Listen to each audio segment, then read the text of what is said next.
नमस्कार, मेरा नाम है डॉक्टर रुद्रमोहन और मैं हूं आपका जानकार दंतकार। ओरल हेल्थ चैनल के माध्यम से आज हम बात करेंगे डेंटिजरस सिस्ट के बारे में। तो शुरू करें।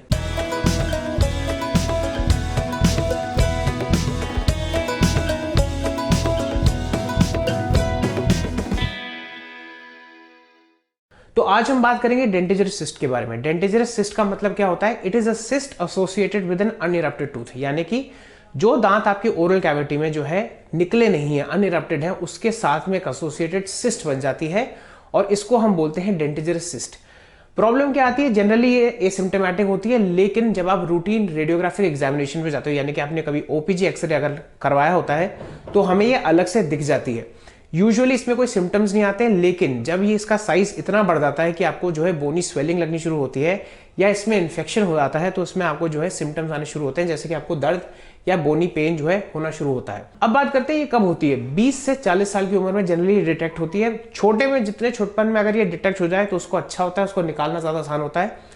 प्रॉब्लम क्या आती है? सबसे बड़ी चीज ये है कि हम इसको पता नहीं कर पाते, ये एसिम्प्टोमेटिक होती है, लेकिन जब इसके सिम्टम्स आने शुरू होते हैं जनरली तब तक काफी देरी हो जाती है और आपको एक कॉस्मेटिक इमरजेंसी टाइप की हो सकती है। एट द सेम टाइम आपको सिम्टम्स की वजह से परेशानी हो सकती है। अब ये कैसे होती है, इसकी पैथोफिजियोलॉजी क्या है, इसमें आपको नहीं जाना है, लेकिन एक चीज आप इसकी गांठ बांध लीजिए, ये होती है अनइरप्टेड टूथ के साथ। यानी कि कोई भी दांत आपकी जो कैविटी में, ओरल कैविटी में है, वो अगर जो है इंपैक्टेड है या निकल नहीं रहे या आ नहीं रहे टाइम से, उनके साथ जो है सिस्टिक डीजनरेशन होने की वजह से ये डेंटिजरस सिस्ट बन जाती है। यूजुअली मैक्सिलरी यानी मैंडिबल, थर्ड मोलर जो होता है, मैक्सिलरी यानी ऊपर का जबड़ा, नीचे सबसे ज्यादा नीचे वाले जबड़े में मैंडिबुलर थर्ड मोलर यानी कि नीचे की अकल की दाढ़ में सबसे ज्यादा डेंटिजरस सिस्ट होती है। एट द सेम टाइम आपके ऊपर के कैनाइंस जो होते हैं, मैक्सिलरी कैनाइन जो होते हैं, जो पैने दांत होते हैं, अगर वो अनइरप्टेड रहते हैं क्योंकि उसको जगह नहीं मिलती जाने के लिए, तो हो सकता है वहां पे आपको जो है डेंटिजरस सिस्ट बन जाए। अब इसका इलाज क्या है? देखिए, इलाज सबसे इंपॉर्टेंट चीज ये है कि हमें डिपेंड करता है कि आपकी एज कैसी है, आपके पास कोई मेडिकल प्रॉब्लम्स तो नहीं है। दूसरी चीज डिपेंड करता है कि इसका साइज कितना बड़ा है। अगर हम इसके साइज के बारे में बात करेंगे तो जनरली जो है, अगर आप इसको रेडियोग्राफ पे देखेंगे तो इसकी जो एजेस होती है वो बहुत स्मूथ होती हैं, कॉर्टिकेटेड होती है। मतलब अगर हमें इसको सर्कमस्क्राइब करना हो, यानी कि अगर हम उस पर एक लाइन, उसकी आउटलाइन बनानी हो, वो बहुत स्मूथ या स्कैलप्ड होती है, उसको बहुत फिनिश जो है बहुत स्मूथ आती है।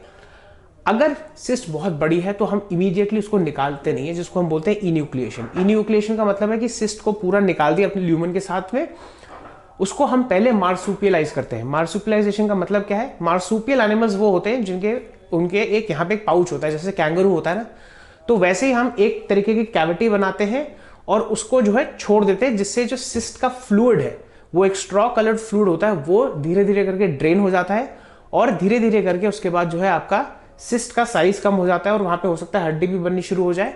उसके बाद हम फाइनली जो है सिस्ट को निकाल देते हैं। तो हम मार्सुपियलाइजेशन ज्यादा बड़ी सिस्ट के लिए करते हैं और उस पर हम एक ऑब्चुरेटर लगा देते हैं ताकि वो ड्रेनेज चलती रहे। उसके बाद जब सिस्ट का साइज छोटा हो जाता है, हम सिस्ट को सर्जिकली इन्यूक्लिएट कर देते हैं।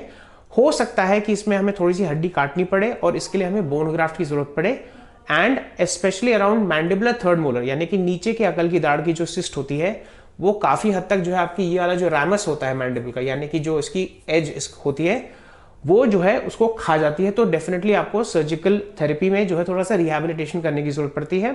और डेंटिजरस सिस्ट की एक खासियत ये है कि ये दांत को धीरे धीरे करके डिस्प्लेस कर देती है। जैसे कि आपका दांत अगर है यहाँ उगना है, वो धीरे धीरे करके यहाँ नीचे वाले बॉर्डर तक आ जाता है जैसे ही सिस्ट बढ़ती है।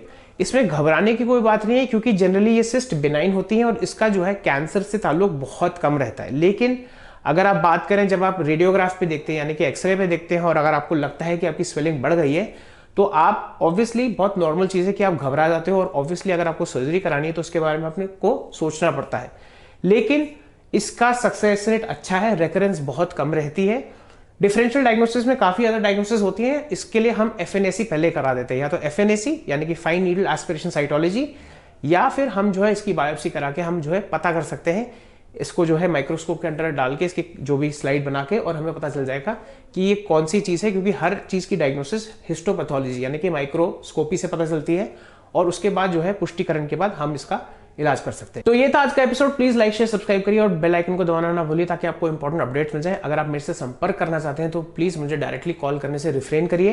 ये है मेरे सोशल मीडिया हैंडल्स और मेरा व्हाट्सएप नंबर, मुझे एक मैसेज डालिए और हम परामर्श करेंगे। तो आज के लिए इतना ही, नमस्ते।